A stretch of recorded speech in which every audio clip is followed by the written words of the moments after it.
Talk 49. My guest today has got a new book out. Dr. Kathryn Ferry, welcome back to Talk 49. Hello, thank you for having me. Dr. Kathryn Ferry, tell us about your new book.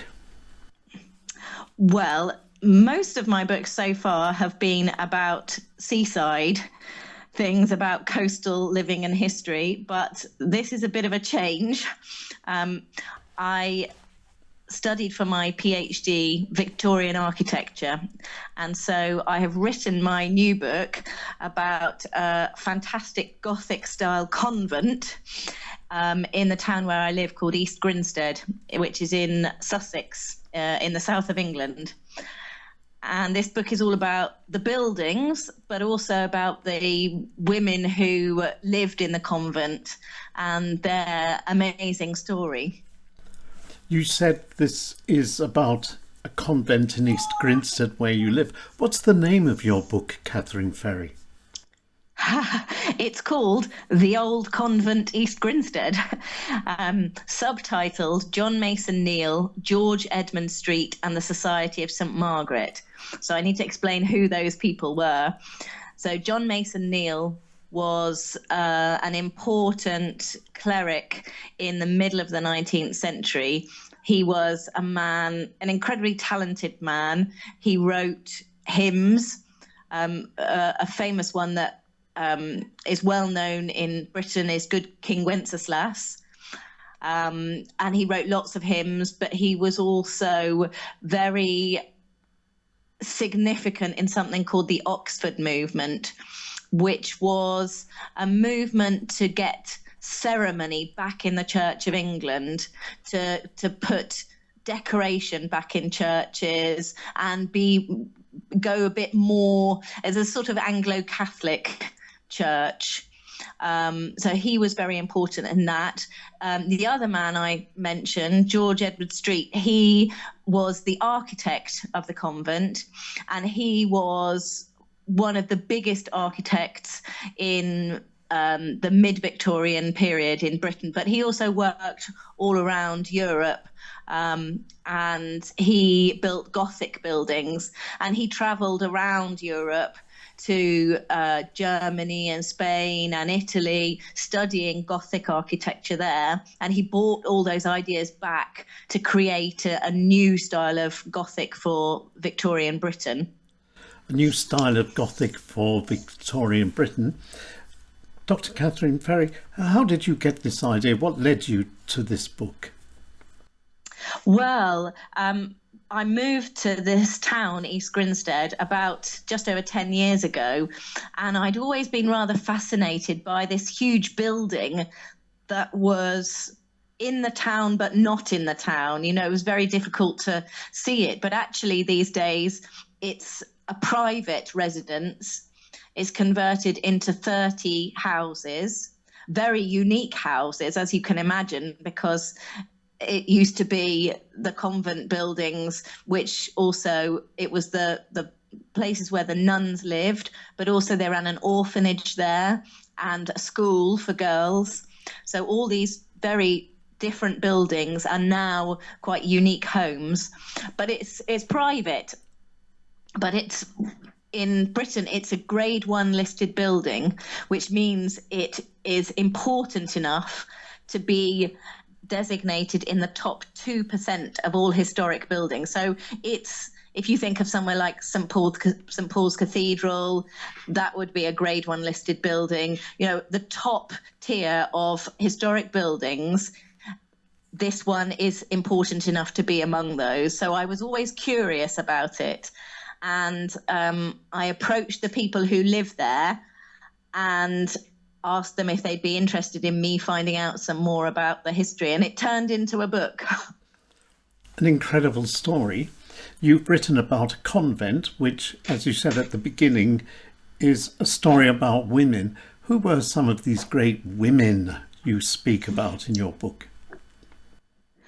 I think that was the most exciting thing. I mean, I'm interested in architectural history, that's my background, but I'm also fascinated by I went to a women's college when I went to university in Cambridge, and that Newnham College was one of the first to accept women as undergraduates. But it didn't exist until the 1870s. And before that, Victorian women didn't have very many opportunities to educate themselves or to do anything interesting. And what I discovered with this convent was that actually becoming a nun in the 1850s, 1860s, and 70s was actually a way out of the Victorian drawing room. It was a way to get some independence. It was a route to emancipation. And that was a surprising thing to find out, because you don't think about nuns as being very liberated, but what it allowed women to do in the middle of the 19th century was to put on the uniform of a nun, and by doing so, they could go out into the world and become teachers, administrators. They ran an embroidery workshop, and they sold embroideries to churches around the world, to Anglican churches, and they ran it as a business. So they were business women, they were teachers, many ways they were social workers, they were looking after communities, they were, helping people on many different levels. And they had missions when they went to South Africa and Sri Lanka and America. They had a daughter house in Scotland. So they took this mission of education and emancipation with them. And I just found that the most amazing thing about the whole story. Are there any special stories involved? Any special people who stood out from the rest, from all of these women? Well, because they're nuns, they sort of their own personalities often don't come out so much. Because they're part of a collective. But the first Mother Superior was a woman called Mother Anne, and actually building the convent cost a lot of money, as you can imagine. But they didn't have big donors. They didn't have one or two people coming forward with thousands of pounds. The way they earned the money was by this woman, Mother Anne, going on begging tours. So what she would do, she would go away from the convent for several weeks at a time. She'd get on trains, on carriages, and she'd go to a different place around England, and she'd knock on doors, and she would literally beg for money to build the convent. And she did that for probably a decade at the end of her life, to raise the money to build the convent. And I just thought that was extraordinary. And some of the diaries that she wrote about that survive. And she talks about, at the end of the day, she's staying in an inn or somewhere, and she talks about how tired she is. And then she talks about having a cup of tea and it making her feel revived. And I just think that's such a lovely, simple thing. She'd been doing this and she just has a cup of tea and she feels better. And somehow that brings it, more alive. That she's just a real person who's doing this incredible work. Having a cup of tea at the end of the day somehow makes her one of us all, because everybody in Britain has a cup of tea at the end of the day. We do. But in a way, weren't these nuns a very good example to us all, running a great business, running many businesses? What can we learn from these wonderful nuns? I think the key thing actually, they had to be religious and dedicated in order to give up their lives to dedicate themselves to the convent and the work. And I think the thing that comes out most is their selflessness, that they put looking after other people above their own interests. for the glory of God. And I think that really came through now in the pandemic, when I was reading about the work they did as nurses, because the Order of St. Margaret was founded as a nursing order. So the nuns would go out into the countryside and look after people who had no money, who had nothing, and nobody to care for them when they fell ill. And they had no protection, these women, and they were going out to nurse people with scarlet fever and terrible diseases that we don't even have anymore, that we have vaccinations against them. We don't get these illnesses. And all they had to protect themselves was their faith. And they went out to these people. And I think that having been through the last 2 years and the fear that we've all dealt with because of COVID, that to think about people who would put themselves in a situation where they knew that they could get ill with a disease that might kill them, and yet they still went to look after other people who had less. I think that is very humbling and quite incredible. It's very humbling.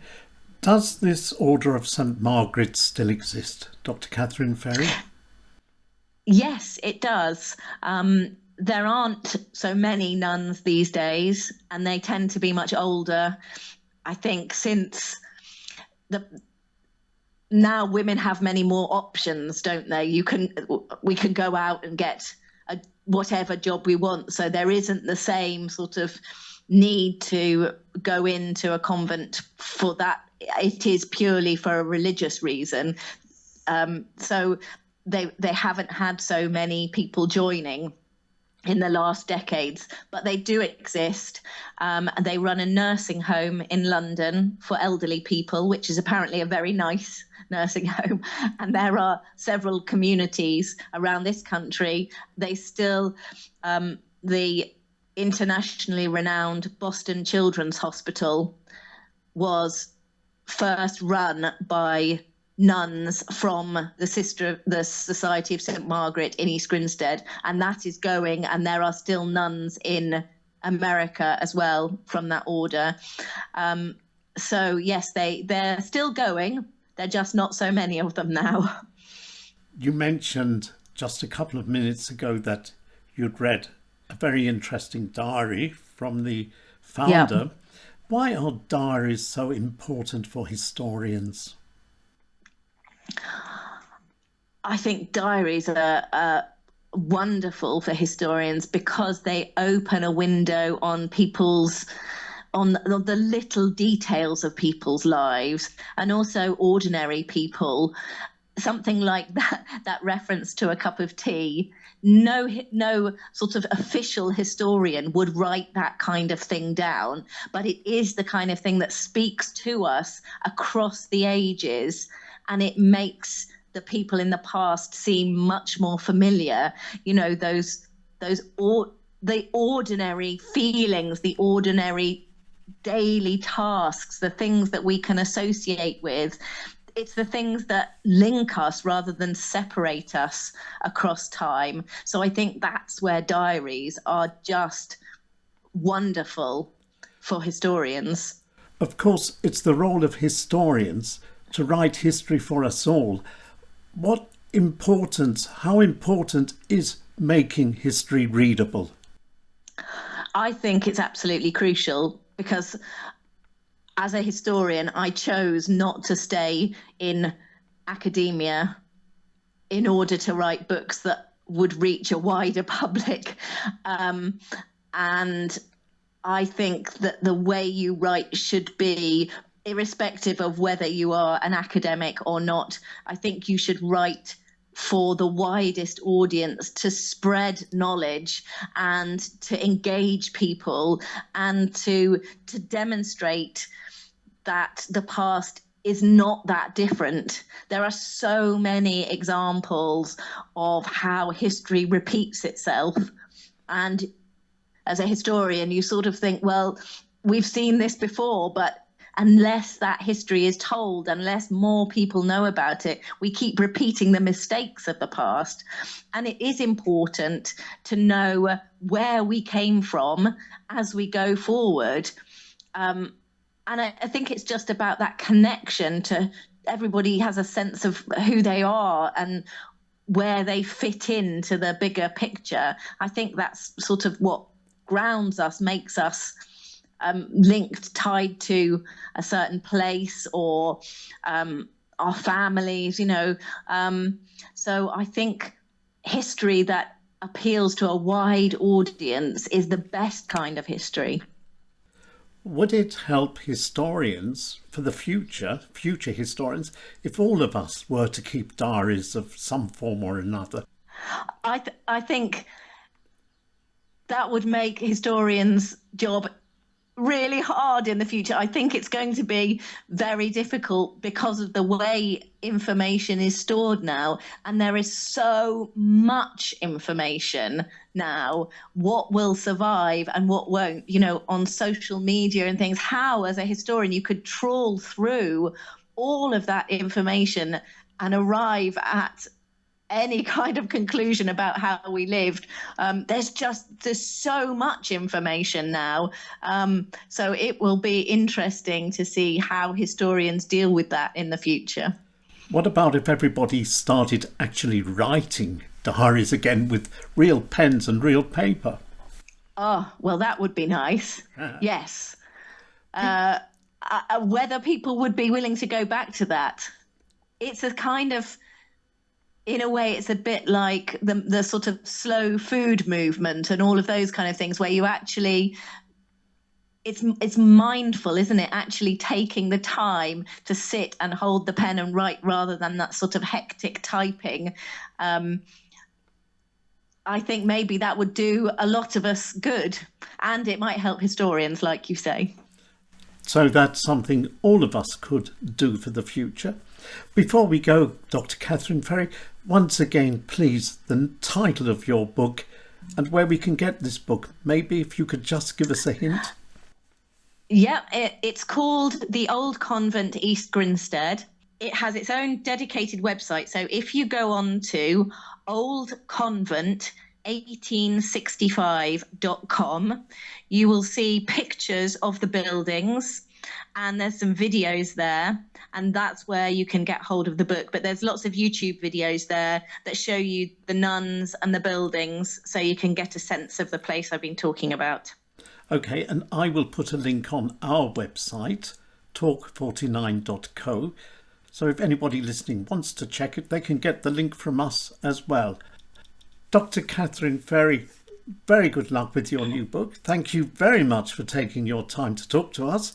And please stay in touch and we'll speak again in the future. Thank you very much. It's a pleasure. Thank you.